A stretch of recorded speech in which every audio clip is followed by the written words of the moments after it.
Hey everyone, welcome back to the channel. Today, we're tackling how to open and analyze Windows crash dump files in 2025. If you've ever stared at a blue screen of death, BSOD, on your Windows machine and wondered what's going wrong, crash dump files are your secret weapon. These DMP files capture a snapshot of your system's memory during a crash, helping you diagnose issues like faulty drivers or software bugs. Let's dive right in. First things first, you need to locate your crash dump file. On most Windows systems, head to C Windows, Minidump and look for files with the DMP extension. Make sure you have administrative access to view these. Next, grab the tools you'll need. I recommend downloading WinDbg, which is a free debugging tool from Microsoft. You can get it via the Microsoft Store or as part of the Windows SDK.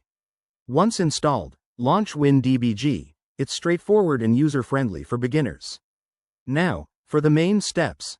Open WinDbg and go to File, Open Crash Dump. Navigate to your DMP file and select it. WinDbg will load the dump, which might take a moment. Once it's ready, type in the command, Analyze V, in the command window and hit Enter. This will generate a verbose analysis, highlighting potential causes like error codes, stack traces, or problematic modules. Analyzing the output can be tricky at first, but look for key sections. The bug check analysis often points to the root cause. If you're dealing with driver issues, cross-reference the names with your installed hardware. For more advanced users, commands like K for stack backtraces or LMV for module details can provide deeper insights. A quick tip: ensure you configure symbol paths in WinDbg for accurate results.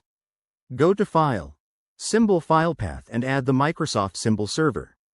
If you run into errors, double-check that your dump file isn't corrupted and that you're on the latest Windows updates.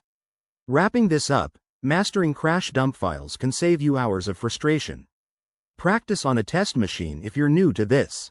If you found this helpful, hit that like button, subscribe for more tech tutorials, and drop a comment below if you have questions. Thanks for watching, and see you in the next one.